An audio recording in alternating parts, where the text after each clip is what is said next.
We're all set, Jackie. Okay, thank you. All right, so good evening, everybody. Thank you for joining us for Module 4. We're going to be looking at rules, consequences, and rewards. We have a bell work assignment posted up here. What is keeping you from being fully present this evening? Go ahead and quickly waterfall that in the chat box. Agree, Pule, tiredness. Yes, long day. I agree with that, Amanda. And Alice, lack of sleep. Tired, yes. Life duties, kids, laundry.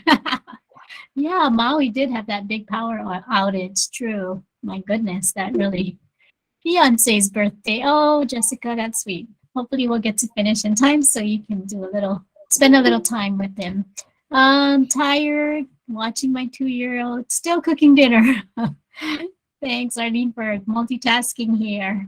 All right, and we found out that Ryan is just getting up where he is and no coffee yet. So, and kids for Joni. All right, I know it is a Wednesday, middle of the week. It has been a long day for many of us.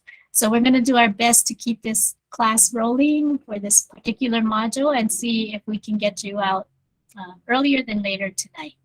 All right, so thank you for participating in that and just giving us some insights as to things that may be keeping you from being fully present. So tonight we're going to be looking at rules and a basic structure for a discipline plan. When we talk about rules, we're looking at what others may call norms. What is the norms? What are those expected behaviors for your students in your classroom?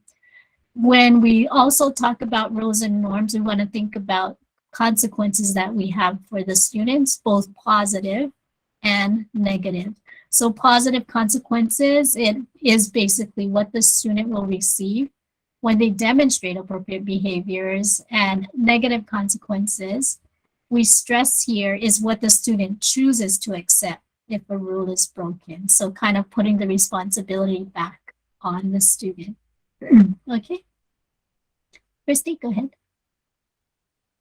All right, so when we look at rules, we have some guidelines that we want to consider. In general, you want to have not more than 5. When you get more than 5, sometimes it gets really difficult to remember just what the rules are. At our school currently, we actually had 5. And when people came around to interview us to ask us what the 5 rules are, I could not remember what they were myself. So 5 is sometimes even a little bit too much to remember. Usually, or in general, the rules are consistent with whatever school rules and policies you have. Some of you might be familiar with PBIS, or Positive Behavior Interventions and Supports, and you may have a matrix. We'll show you some examples later of specific rules or particular rules to your school. So as you think about developing your classroom rules, you want to make sure that you're aligned and consistent with what school rules you currently have. In general, the rules should be doable and manageable and applicable.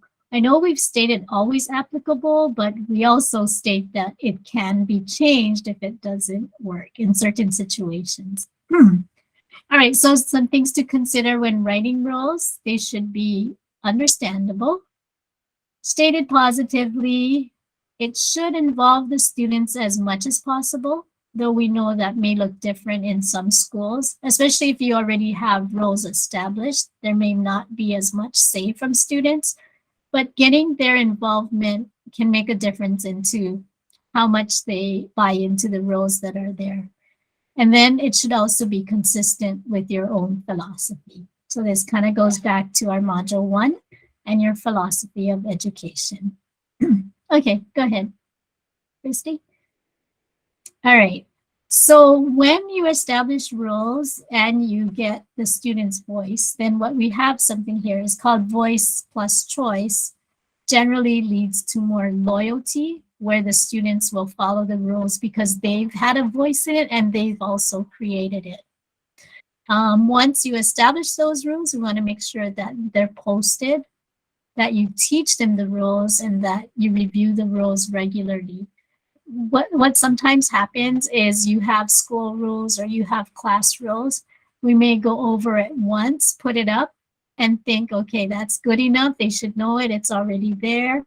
But it's really important to teach them what those rules look like. When you put a rule up, sometimes it's so general and vague that students may not really understand what does that look like. So taking the time to teach the rule is really important.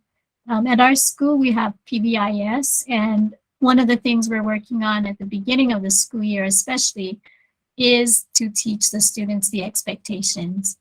We do videos of students, and they actually demonstrate the right way and the wrong way of doing the behavior. Of course, they love the wrong way because they think it's so funny, but we always follow up with, that's not what is expected. And we also end with, this is what you should be doing instead. So we do try to get them involved as much as possible. And then a good example was today too. Like, we've noticed the cafeteria has been having a lot of problems at lunch where students are getting a little bit too loud. So the principal stepped in too. We pulled up our rules that shows what is expected in that cafeteria for our 3Bs. And she went over each indicator. This is what it should look like. You should raise your hand when you're done. You need to listen to the adults, follow the directions, speak with an indoor voice. So the principal came on board and just actually shared that with the entire school and reviewed or reinforced the expectations for the students. Okay. Christy? All right. So here we've just listed some examples to think about. Many of you probably already have rules, and I know part of the assignment was to make sure you bring your rules with you tonight. Some examples we have here, I won't read all of them to you, but be respectful is always a big one.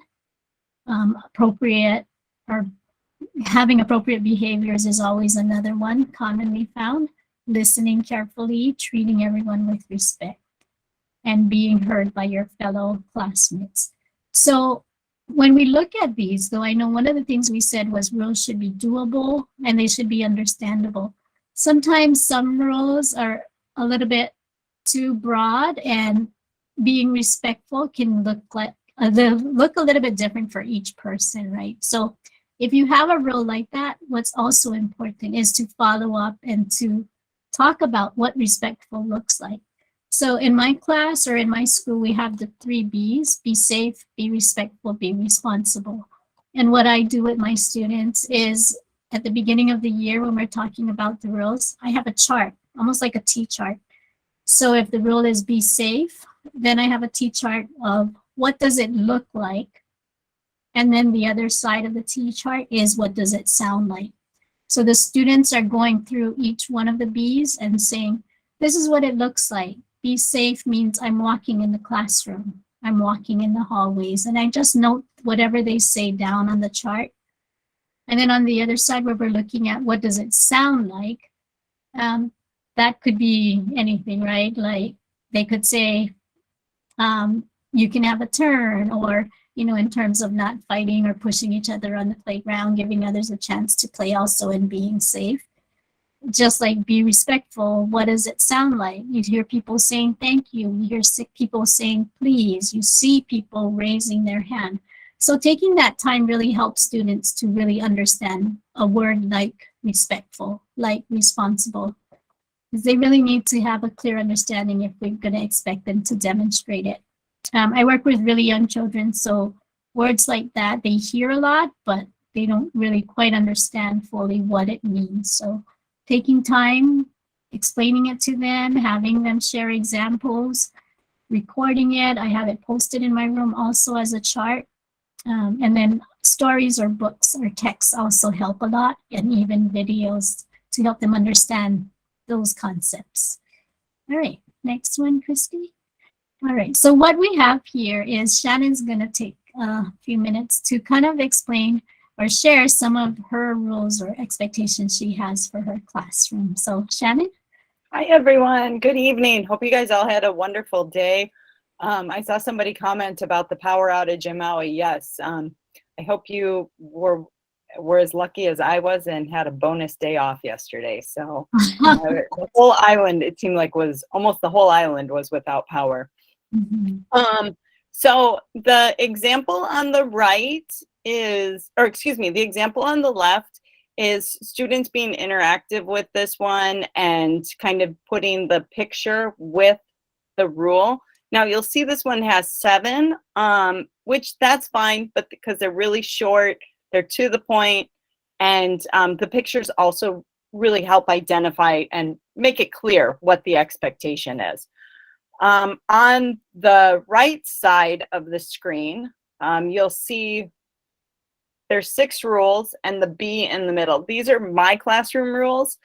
I wanted them as simple as possible. There was one point where I was writing all these rules and the consequences to go with all the rules, and I'm like, it's just too much. And I know that there's times where, and Jackie's going to get into this with the consequences, where you want the equity, right? And sometimes that consequence isn't the same for every child, even though I'm acknowledging it, so I'm being consistent.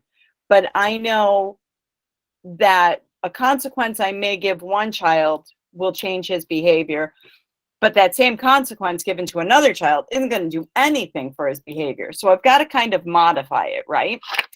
So I wanted to keep it as simple as possible. You guys have heard the phrase KISS, right? Keep it simple. I'll leave off the last S because I think I'm a bad speller. And so my rules are this. I want you to be positive. I want you to be respectful. I want you to be prepared. I want you to be kind. I want you to be on time, and I want you to be responsible. And that I can point to any one of those, and it covers any classroom issue that I have. And the students, I can use that to make a connection, and it keeps it simple. The kids can give me their description of what positive is, what prepared is, and we can go from there and have our conversations. And that allows me the flexibility too with the consequences, because I'm not so rigid and just handing out the exact same consequence for the different layers of offenses. So it seems to work. It gives my kids the conversation piece, which helps promote the growth mindset, which helps promote, is getting them to do the thinking and taking responsibility of their own learning by being able to identify, oh, you know what, I really wasn't respectful on that one. So those are my classroom rules. Thank you, Shannon. That kind of helped me to remember about another rule I've seen where they said this teacher had the 5 P's. I remember 4 of the P's, but not the 5th. But it was be prepared, be punctual, be polite, be positive. And I can't remember the 5th P, but it was a pretty good way for the students to know, okay, I got to know the 5 P's in this classroom.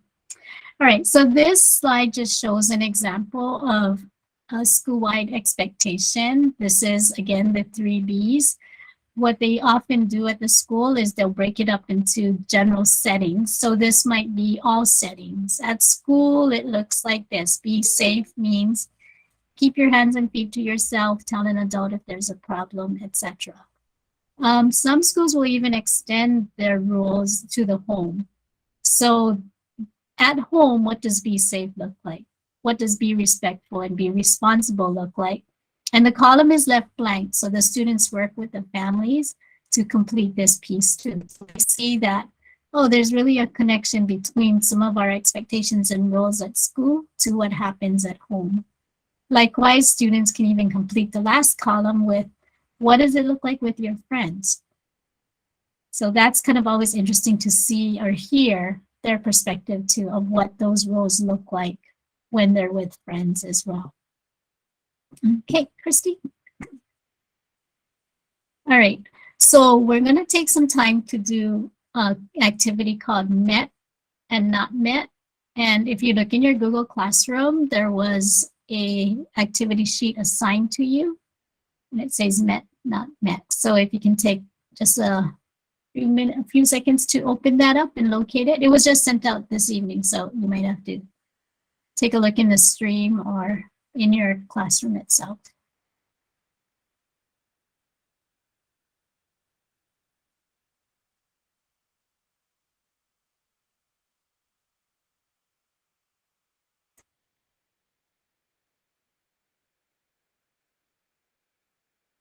Okay.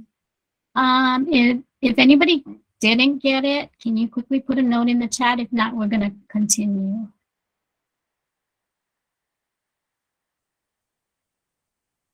Okay. Jennifer didn't. Ashley, try and refresh and see if that will pop it up. Okay. Looks like a lot of you didn't get it. Yeah, try a refresh.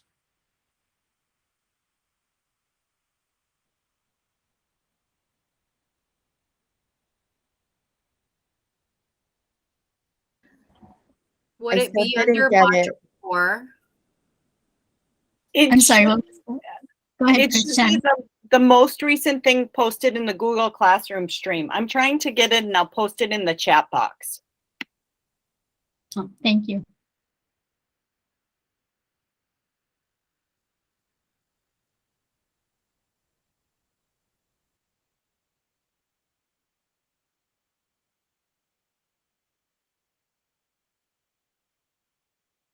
Did open the resource that was posted in the stream, but there's nothing attached to it that I can see. Oops, that's what happens when you do technology at the last minute from your phone. I'm showing, yeah, I'm showing that everybody should have a copy of a met not met resource. Shannon, whatever link you just sent, I clicked on it and then it just says class not found. Are you in you're in the Google Class, are you in your Google account? Am I supposed to be in my personal account? Maybe that's the issue. If you are in, to open these things, you have to be in your personal account that you're in the classroom with. If that makes sense. It does.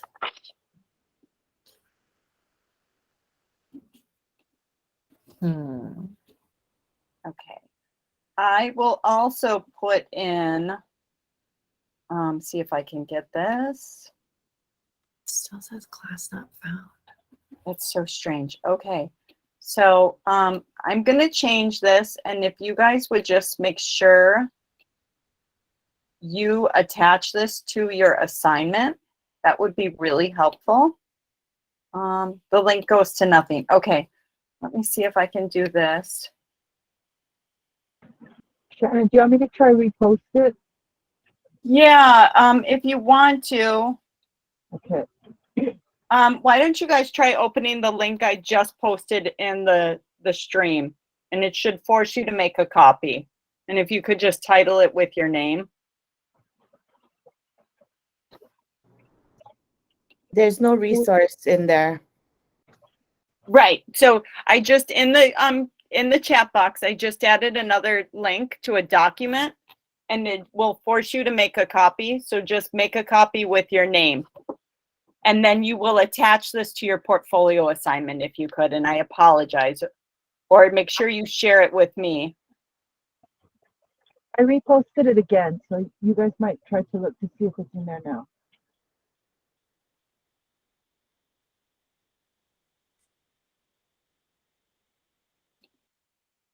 Oh, okay. Looks like it's working for some of them, Shannon, so it should be good. Okay. Good. Just give you another minute to make sure everybody gets it, and then, because you're going to be using this shortly. Oh, sorry, this is a stream? There's a, if you look in the chat box, there's a link, or I think, I'm not sure if people are getting it from the classroom itself. But if not, just go to that link, the most recent one that Shannon posted, and then Yeah, I make a see it copy now. of that. Melinda, All right. Melinda, are you saying it's not an individual copy through the classroom?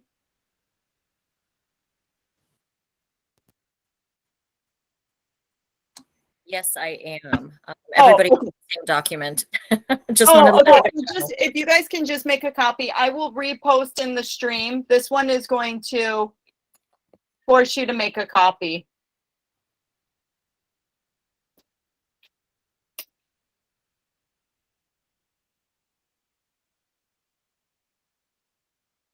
My apologies for the confusion.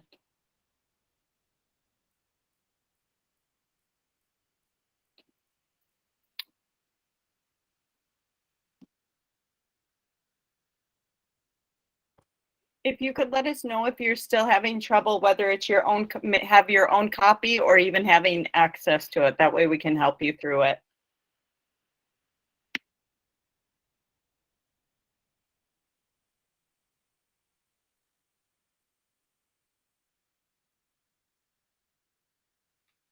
Thanks, Christine, for the update.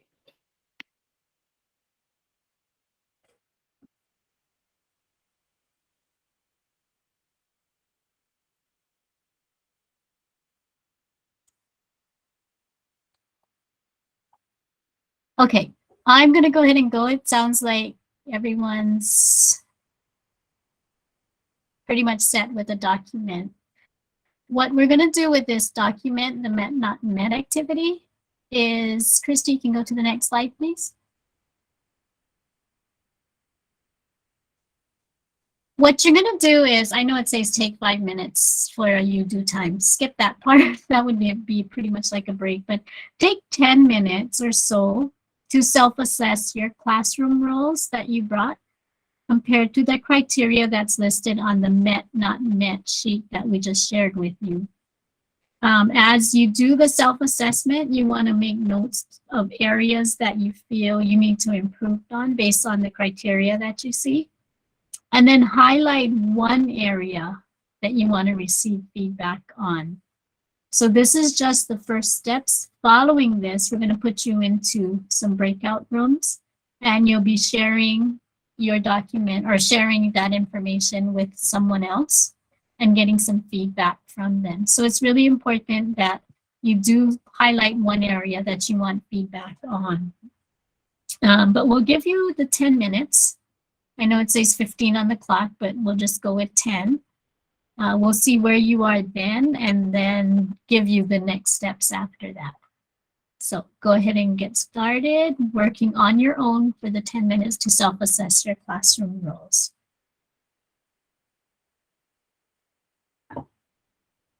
Christy, will that clock work? Will the timer work?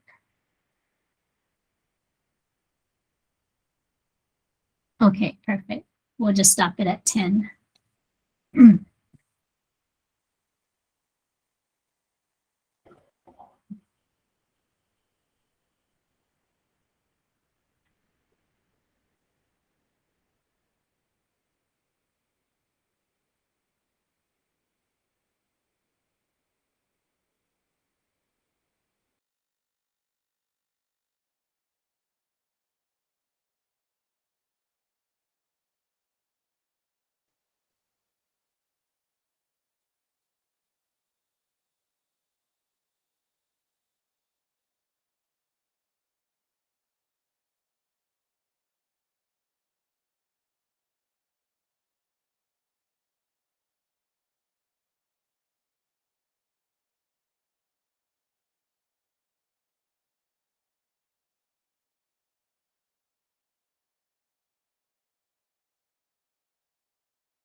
Okay, we wanted to check in. Does anybody need more time? You can type it in the chat if you do.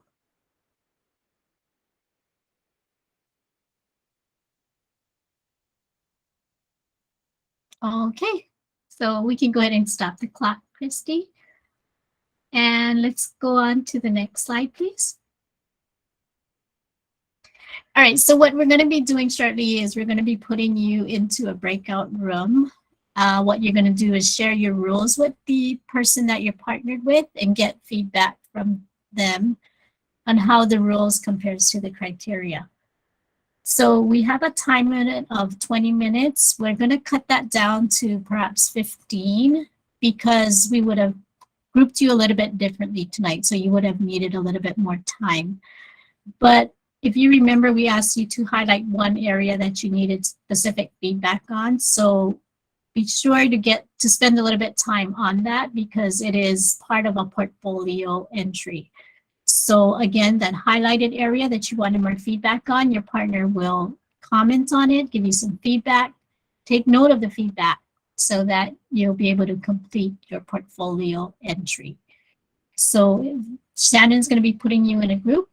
We'll give you about 15 minutes to try it, to work this through, and then we'll bring you back together. Please remember, if you don't receive an invite for the breakout room, you are staying in the main room. Sorry for the feedback.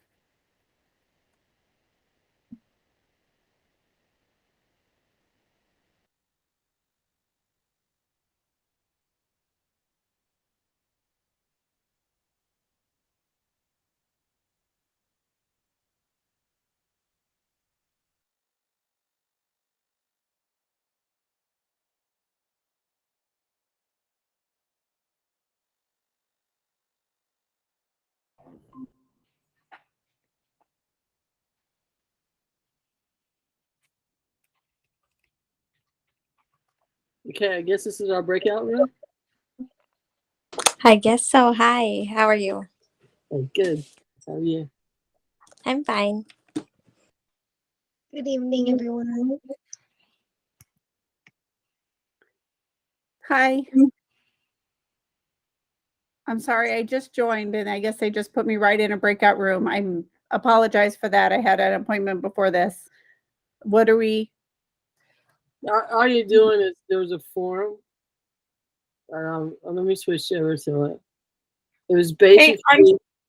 Oh, go ahead, Bethany. Sorry, I'm still here. Oh, okay. Go ahead. No. No, is Calais or there? Calais just left. Okay, sorry. Don't look at my messy background. Okay, so Heather, were you able to get the met not met criteria? I just walked in. Like okay. Joined. So yeah, this is the main room, so you're perfect where you're at. Okay, good. Listen to Bethany and Annalisa, excuse me. And in the meantime, go to the Google Classroom, pick up the latest assignment and activities, and review your classroom rules. Were you able to bring those for class tonight? You put it back on the text on whatever that's called, the chat box. I will do that. She could click back onto it. She wouldn't have been able to get it because she joined late. Exactly. I will do that right now. I mean, I'm just saying that because that's probably the quickest. Okay. There we I go. have them not met, and I do have rules for my classroom. I don't have them. Do you want them in writing? No, right now, yes. But for this activity, just think about them and you're going to answer the met, not met. Think about actually, you didn't see, you just joined, so you didn't see the criteria. Follow Bethany and Annalisa and contribute to the conversation the best that you can. And then when you go back and watch the first 20 minutes, it'll make sense. Okay. Would you rather I just left and just watch the whole thing? No. I want you to stay. I want you to participate. So definitely stay. But what I'm asking you to do, I can set you in a breakout room and explain it if you'd like. No, this is fine. It's super easy. It's just a form It is. that Yeah. has You'll Yep, catch uh, on. rules on it. It's nothing complicated at all. Yeah. Yeah, exactly. So I do our rules a little bit differently. Like I have guidelines that I want them to meet, but we build our rules together. So our rules change from year to year, but they have the same outline, so to speak. Well, may I ask what grades you guys teach? Because I'm high school. Oh, I have 3rd grade. Okay, so I mean, it's well, yeah, it is. It is different. I mean, you got 2 different mentalities and maturity levels. So, And a lot of it, me, is I think teaching the kids about rules and like what are expectations and what do they think they should be. And as opposed to high school, I've taught middle school and it's the same thing. You come in and you have, these are the things you have to do and you have to meet. And so you can get onto the content, where here a lot of it's building rapport and responsibility. yeah.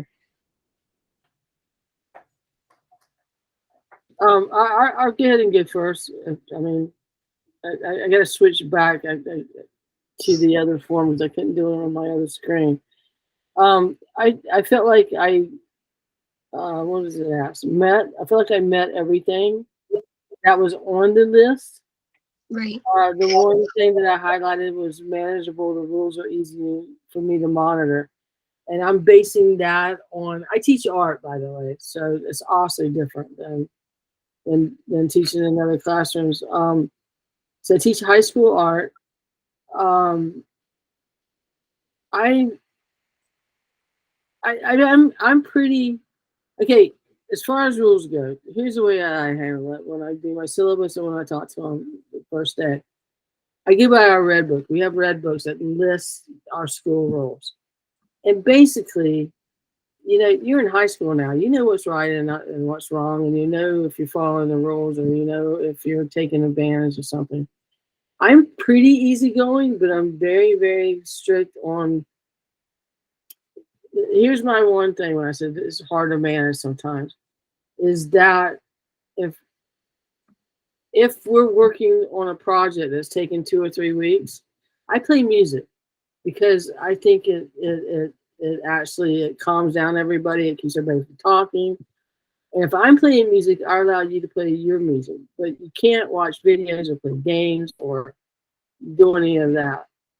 And that's where my one thing is that I have to watch. I kind of play them against each other because I'm like, if I'm talking, if I'm lecturing, if I'm showing a tutorial, if I'm doing showing you a documentary, it's not for me. It's so that you know what to do with the project coming up. So I kind of tell them, you know, if you can't manage to put your phone away during those times, then everybody loses them. So and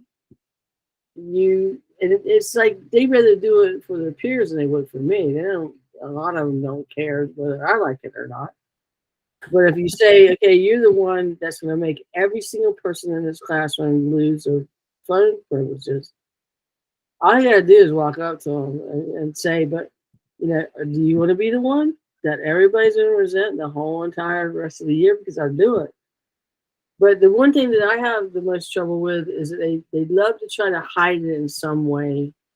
And I got to bust them for the videos and the games. But everything else, I don't really have a whole lot of trouble with behavior. I mean, I just kind of nip it in the bud in the beginning, and then you can kind of be nice after that. But so anyway, my 2 cents.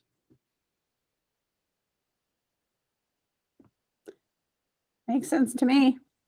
I mean, that's high school too. It's a whole different thing than. Yeah, I was just gonna say you have to like provide that kind of stuff up front. You don't have them necessarily all day like we do in elementary, so it's definitely a different kind of. It's a whole different thing. I'm dealing with. Yeah. So like similar to Heather, we co-created. We don't call them rules. we call them mutual agreements and expectations. We do go over chapter 19, and we say that kind of trumps, you know, all these things because that's in serious nature. But yeah, like my kids came up with so what we do is we actually kind of do an activity connected to coming up with the mutual agreements. We talk about like, okay, these are our future goals. This is what we want for the school year. Um, and then what they do is they go around and they write these down, and then they go around and they kind of put a check mark next to an idea that they liked that someone shared. And then I have them share out like who's courageous to share an idea that had many checks next to it. And then that's kind of how we come up with our agreements. And like things they shared was positive attitude. I kind of interjected with growth mindset. They said being self-directed, shows respect and communicates well, being responsible, and then we're a choose love school. So Yep. meets choose love expectations everywhere. So yeah, that's kind of what we came up with as a class, short and sweet. We did elaborate on some of those ideas, and then those similar ideas was then created into a document that was shared with parents and just slightly reworded. Um, but I showed the students how the ideas shared with parents in a little bit more detail was connected to their original ideas. So, like for example, they said, because a lot of it is connected to the GLOs. So they're like, oh, self-directed learner. And then we kind of spelled out what that meant. Like, come to school on time, ready to learn, complete all work within the time provided. So, like, stuff like that was clarified, but otherwise, they came up with the ideas, the original ideas, and I just kind of interjected or helped to elaborate when necessary. That's great. Really good. Yeah, ours is very similar. And I kind of summarize it like we make a list of all the ideas and then we kind of group them together and we come out with things like be safe, be respectful, be responsible. What's my fourth one? Oh, be positive in your actions. And those are like our four things. So after they've come up with all their ideas, I said, well, could we call this these are all about being safe? And then, so then when something happens, and then we all sign it and it hangs on the wall. And if as we discuss it, or as the year goes on, if something happens, I'm going, well, does that match our list of things that we follow? Is that you agreed to? They go, oh yeah, we agreed to that. We signed it. It must be important. So.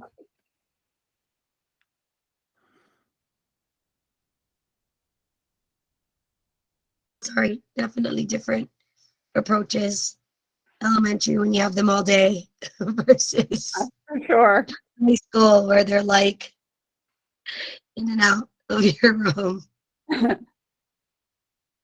Yeah, and totally different behavior problems too.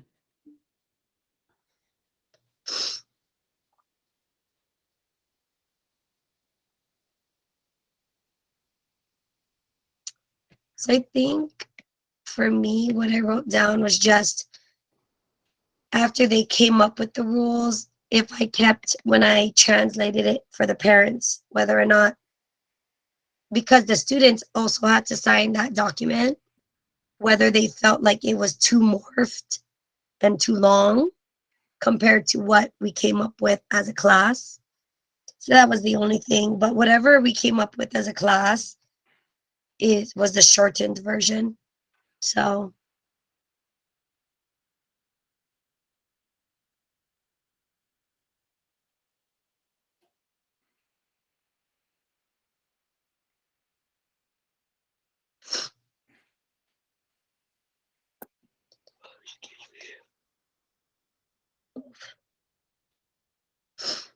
I'm not sure if we were supposed to do anything else. I'm not sure if any of the other people are actually here. Yeah, it looks like people are joining us. So I wasn't sure if we were supposed to keep going or. But they gave us 20 minutes. I don't know when it started. 7:20. It looks like it's just about up.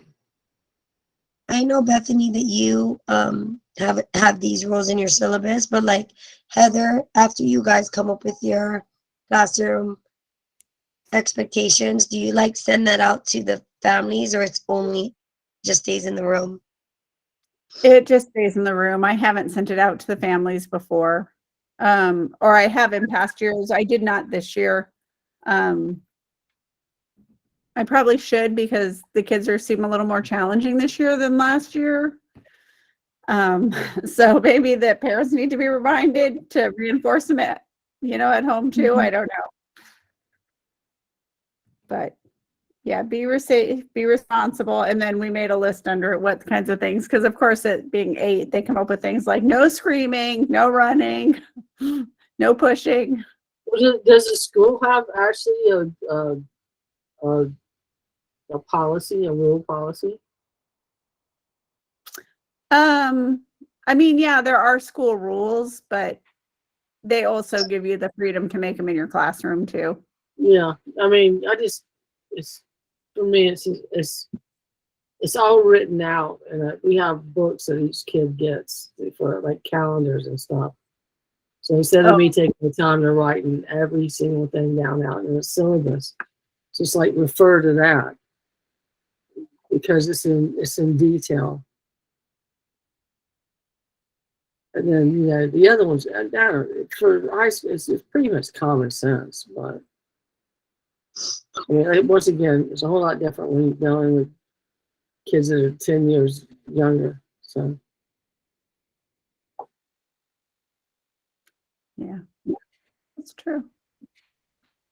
Yeah, I'm not sure I could do it. I appreciate you very much. That's for the young of heart.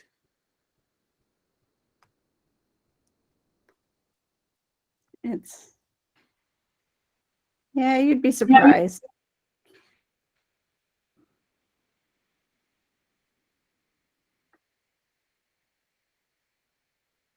Thank you for sharing.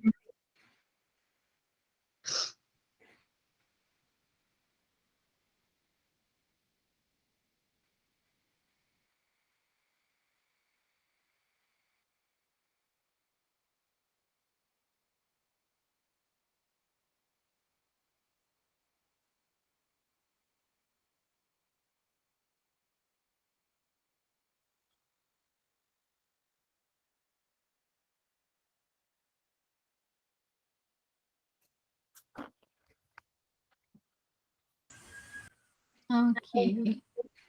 We just wanted to touch bases. Did anybody need more time on the assignment? You can just kind of put it in the chat if you need more time. Okay, looks good.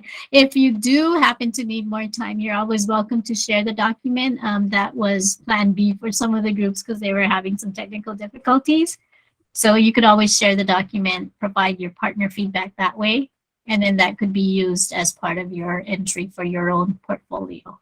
But we will continue since everyone was able to pretty much finish that assignment. All right, next slide, Christy. Okay, just a quick quote. It says, if you have an apple and I have an apple and we exchange those apples, then you and I will still each have one apple. But if you have an idea and I have an idea and we exchange those ideas, then each of us will have 2 ideas. So just trying to expand it with the give and take or the feedback to help us get more ideas regarding some of our questions or feedback that we needed. Okay, Melinda, okay, I see you're giving that to Melinda's giving that for Michelle. All right, so I'm not going to read this slide to you, but the activity we just did, which is the met not met, is really a self-assessment. And it's a way for students to really examine their own performance whether it's an activity like this, particular to the rules or other things that you have going on in your classroom. But it is a DYK 9. You can read up further on it, but something you can also think about doing in your own classroom as well. Self-assessments are really powerful to get students insight and to really have them look and see how are they doing on a particular assignment or criteria. All right, next one, Christy. Okay, so thinking about the basic structure for a discipline plan, we talked about rules and norms, but we also talked about having some positive consequences as well as negative consequences. Next, Christy. Okay, when we think about consequences and we think about rules, rules are really most effective when there's some kind of consequences tied into the rule. There's two kinds of consequences to think about, positive as well as negative. Sometimes when you think about negative consequences, what might seem as a negative consequence can also be seen as a positive consequence to a student. We'll talk a little bit more about that in a little bit, but that's one component that's important when establishing your rules is, so what happens when a student doesn't follow those particular rules? What are the consequences? What should take place? Is it a call home to the parents? Is it talk with the counselor? Is it a visit to the principal's office? But generally it starts with least severe to kind of escalating to a little bit more severe consequences based on their behavior or not following the behavior. All right, go ahead, Christy. Okay, when you think about positive consequences or rewards, one of the acronyms we have is something called I Feed 5. And basically what that means is when you do give a positive consequence or recognize students for following rules or behaviors, you want to give that feedback immediately. And that's usually best for the student to really be able to connect what they did in terms of that particular behavior, and they see it given quickly or immediately. So it's not like 5 minutes later we're saying, oh yeah, I noticed you did this, you helped this particular student, but it's already been 5 minutes past and sometimes the connection is not there. So giving a feedback immediately is most helpful to students. F is the frequently, you want to give feedback frequently. It's funny because there was an example where a teacher had given these students these particular slips, the reward slips, every time they saw a student demonstrate a particular behavior. And it was one student in the class that was really what they called a high flyer. Like they would always have a lot of problems, a lot of challenging behaviors. So what this teacher did is as soon as they saw that student demonstrate the right behavior, they were almost like jumping over desks trying to get to that student quickly and immediately to give them the feedback and to do it often so that the students would start seeing the connection between their behavior and what they did and the consequence or the positive reward that they received. But it was really funny when they were telling the story because the teacher really needed to act right away. She didn't want any delay time between that. And she also wanted to make sure that she did it pretty much every time she saw the student do the particular or expected behavior. So frequently is important. At some point, you do want to think about how are you going to taper it off though. There's always a discussion about whether consequences or even behavior should be intrinsic, like they should just do it naturally because it's the thing to do, versus always having to give them something or recognize their behaviors for what they're doing. So even at our school, we have a system where in the beginning, we'll give out some positive slips for students doing the 3 Bs. And then throughout the year, we start tapering it off. So in the beginning, we just give them full on just to help them make sure that they're following the rules, doing what is expected. And then by second semester, it's starting to become less frequent that we're giving them the rewards because we want to make it so that the students do at some point have intrinsic rewards versus extrinsic. Okay, you want to be able to do or give the rewards with enthusiasm, so be excited that they received it. Give them eye contact as you deliver the reward, but always be cognizant of cultural differences. Some cultures may not feel comfortable when you look at them directly in the eye, so just being aware of that could help. And D is to describe the behavior you saw, that specific behavior. And then B is we have a variety, give them a variety of positive consequences. And of course, positive consequences could look different for the age level as well. Elementary student consequences might look very different from high school students.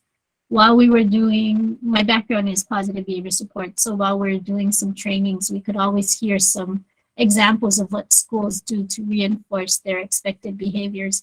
And it was very surprising when one of the high schools said they give stickers to their students too for following the behaviors. And we thought, stickers, high school students, why would they like that? But what we found is the stickers they gave them were those really cool surfing type stickers. So the kids really wanted that and they worked for it.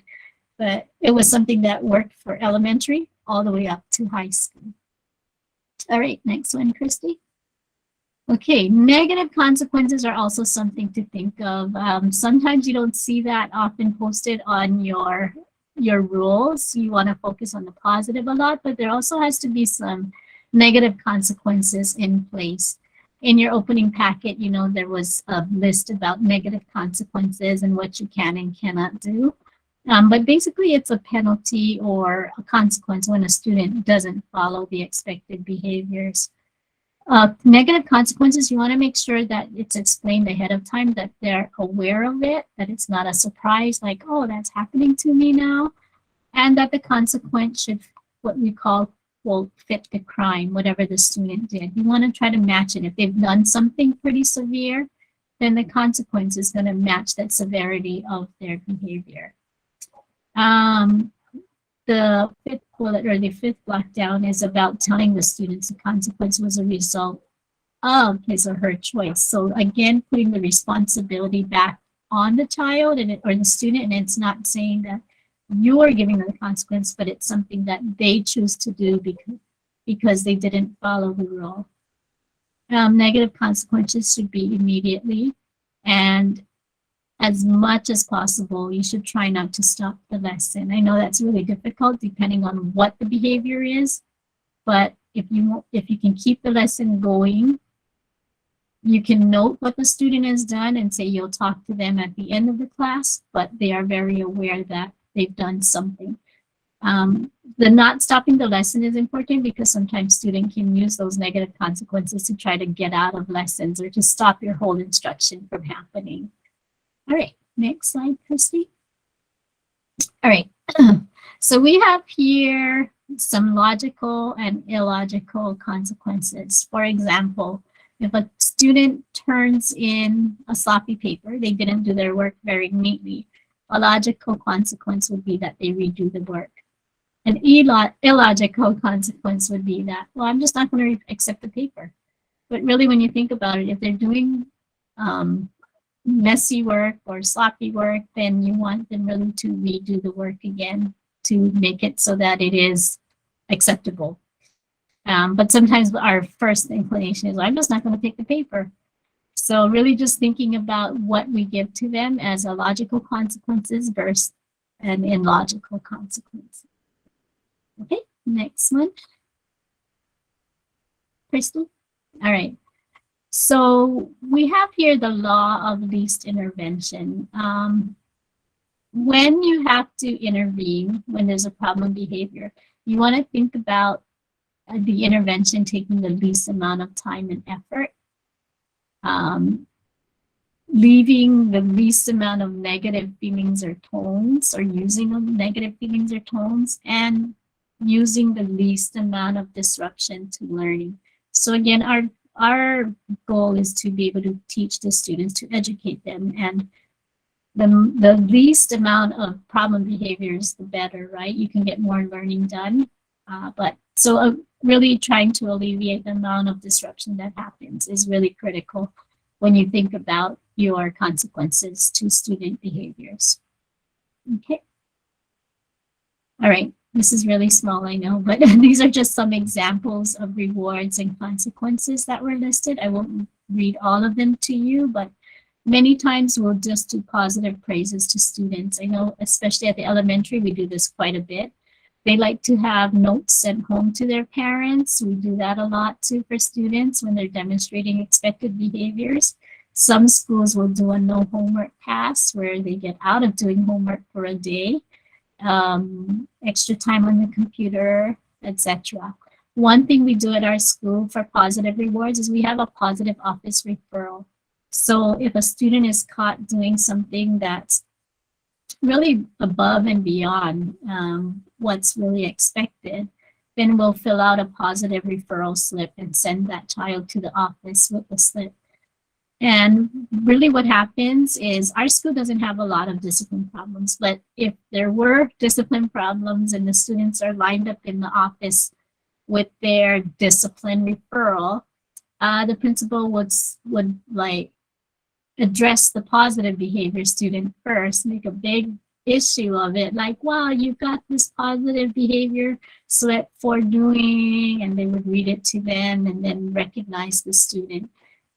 That's something we've done at our school. And then we also had where we would recognize them in front of the whole class or the whole student body actually, and do it in our morning assembly, saying that this particular student was recognized for demonstrating being responsible by.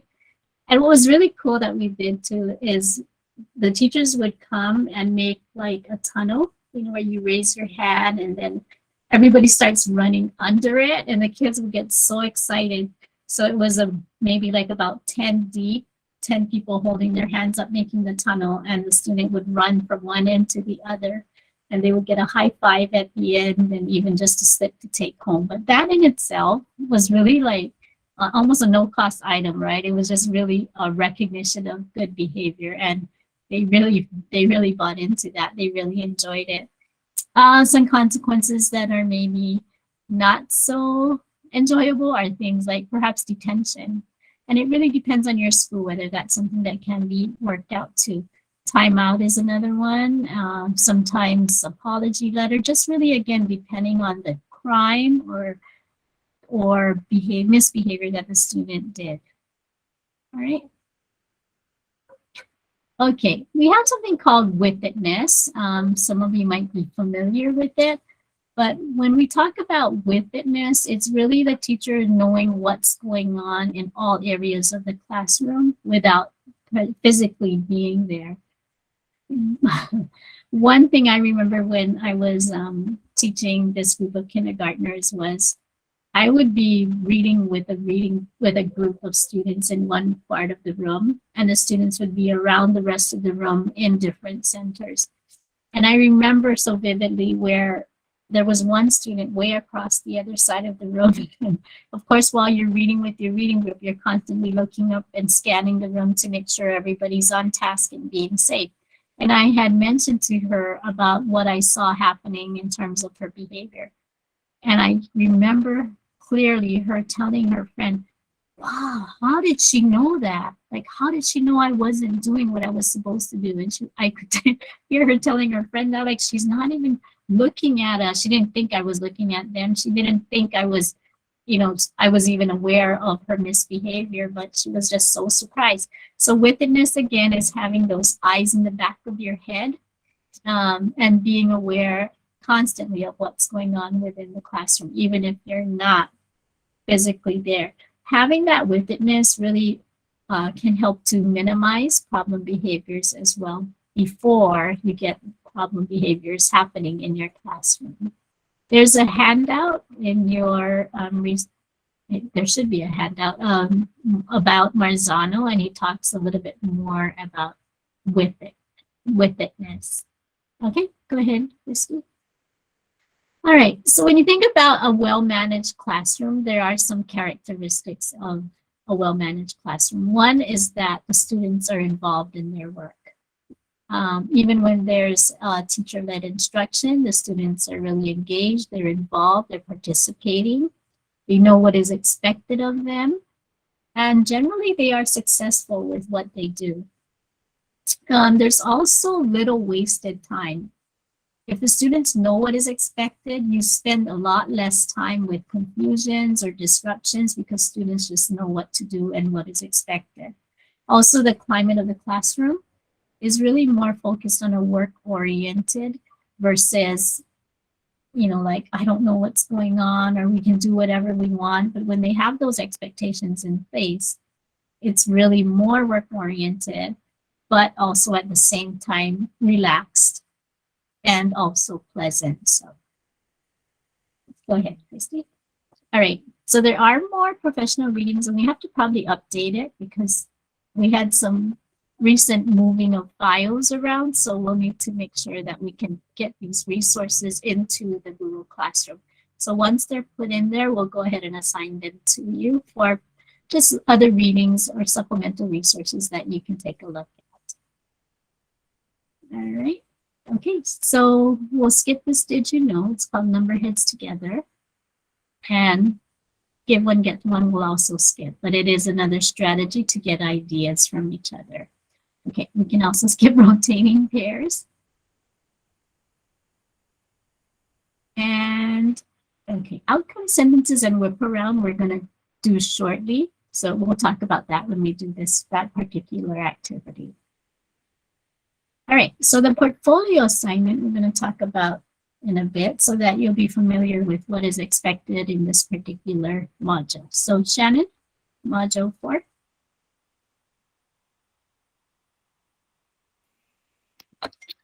Hi, everyone. Okay, so for Module 4, we do have a portfolio entry, and there's a few parts to it. One part, if you were here this evening, you've already completed it. Part 1, you need to take a photocopy of your original classroom rules. So you didn't do that part yet, I don't think, but you have them. So take a picture, and you're going to upload them into your portfolio document. And then you're also going to include your met, not met activity that you were working on this evening. After you've done that, part 2, you're going to identify a criteria to which you received, you sought and received feedback from your peer. And then you're going to provide a summary of the comments from your peer. And I would like you to state whether or not you agreed with the feedback that you received, and be sure to give me a detailed explanation of why. Christy, next slide, please. Thank you. Part 3, there are 5 prompts here. I would like you to respond to 2 of them. Pick 2 of them, give me some great quality responses to them. So I'll go through like just the first 1 or 2 with you. So based upon my self-assessment and peer feedback, I made the following changes to my classroom rules.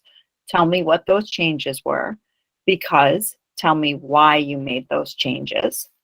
The second one, I decided not to make any changes to my classroom rules because, and explain why. And then you guys can go through and read the rest on your own, and remember, respond to 2 of them. Part 4 of this portfolio entry is submit a reflective paragraph that explains how this portfolio entry demonstrates what you're learning so far from this course about classroom rules, consequences, and rewards. Explain how you will change your practice and how these changes will benefit student learning. Make a strong connection to the student learning, okay? Any questions about the portfolio entry? Okay, if you run into questions while you are writing it, shoot me an email asking for help, and I'll be there to support you, okay? Thank you, Shannon. Of course. Christine, you can go ahead. We're going to skip the exit step and come back to that at the very end. All right, so what we wanted to just share with you is where we've come so far with our course. We've done modules 1 through 4. We're almost halfway there, so good work. All right, next one. Christy? Okay, so you'll notice that some upcoming dates are that August 27th, which is Saturday. There's no meeting, but Module 1, Part 3 is due. Again, it's a soft date, so don't stress out if you didn't quite finish that part yet. Just complete it when you're able to and submit it to me, and I'll take a look at what you have there for Parts 1, 2, and 3. Okay, September 10th, which is a Saturday, would be the next course or the next class. We have Module 5A, B, and 6 during that one. And then on September 21st would be a Wednesday class with Module 7. There's a few more classes coming up after that because we do have a total of 9 modules. So getting closer to the end, but continue to hang in there. All right, so again, August 27th. Be sure to submit your Module 1 if you are finished. Can we go back to the exit slip, Christy? Okay. I want to go ahead and end on this so that after you put your comments right in the chat box, you're welcome to sign off. But this is one of the DYKs that was mentioned earlier about an exit slip, which is a good way to kind of check in with your students to see what they learned or what they understood about a particular lesson. So based on tonight's course or tonight's class on rules and routines, I want you to just select one of these prompts on the exit slip and go ahead and just type your response right in the box. Once you're done with that, you can go ahead and sign off. I know many of you mentioned you had long days, you have family things to take care of. So we do just want to thank you for joining us tonight and participating. Melinda, we do have, if you, since there's required. Okay, so if you look on that overview slide, there is our contact information for with our emails, Melinda, for, oh, I see. Wait, for the instructors to provide email addresses on the session sign-up sheet since there is required. Melinda, were you referring to all the participants? Participants, to the yes. Okay. Okay. I think we haven't shared the participants. No. Just to keep privacy.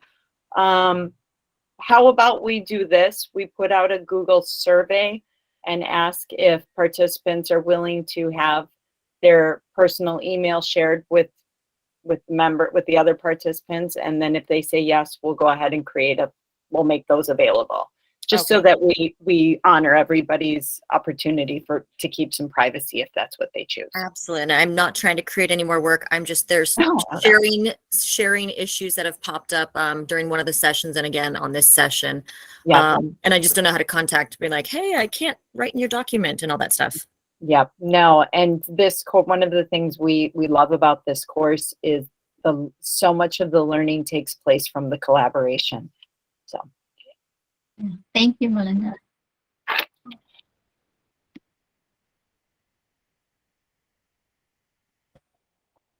Bye, everyone. Have a great couple of weeks, and we will see you again on September 10th. Yes, and thank you for your comments, your exit slips. Perfect. Thank you. Shannon, I have a quick question. Mhm.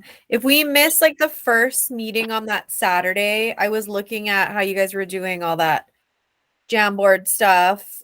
Are we supposed to like go back in and comment on what people wrote and later screenshot it to go into a portfolio, or No. Christy, you want to go ahead and speak to that? So when we were using those Jamboards, it was pretty much just to help you guys out to find different things that you can do with your classes, because I know a lot of people are doing a lot more digital. I'm not sure if you're referring to Module 2. Module 2 was, again, that one, there's no entry for that one. So right. again, Yeah. So for Module 2, there's no assignment for the portfolio. Is that correct? Right. So it was just to get you seeing the different types of like Jamboard and the Padlet, so you can see kind of different things that you can do with your classes. That's all it was meant. Yeah, I was reading through some of them and I was like, oh, I like what they're saying. And I actually did comment on someone's just Oh, because I felt like it, but then I was like, oh, I wonder if this is like a required no, not at all. That we're was just, supposed to do. yeah, it's kind of like a nice feel good activity. And Yeah. then somehow I'm a little behind. So I did my module 1 philosophy of education paper. And then somehow we're already to module 4. I was like, okay, I haven't done anything else. So I guess there's nothing for module 2. And then I haven't even opened module 3 yet. And then I know what module 4 is because we just went over it. But there is an assignment for the portfolio for module 3. Correct? Okay. Yes. Okay. Yeah, Take a look at Laurel, it. it If does feel questions, like just we. Oh. Oh, sorry, Christy. Sorry, Christy. Go ahead. No. I was going to say, take a look at it. If you have questions about module 3, just shoot us an email and we can answer you. Okay. What were you going to say, Shannon? I was just gonna say it does feel like it goes fast, and it does. You still have writing time though, and like Jackie said, our deadlines are soft deadlines, but try and keep up with them so that at the end you're not feeling so overwhelmed. And it may be a good idea, like if you can take 20 minutes after each session, because while everything's still fresh in your mind, bless you, Christy, while everything's fresh in your mind, just to jot down like some of the stuff, like you've got your document, just get in there and say, this was the prompt that I'm feeling right now, and just get some of those ideas down. So you're not having to kind of go through everything when you sit down to really write it.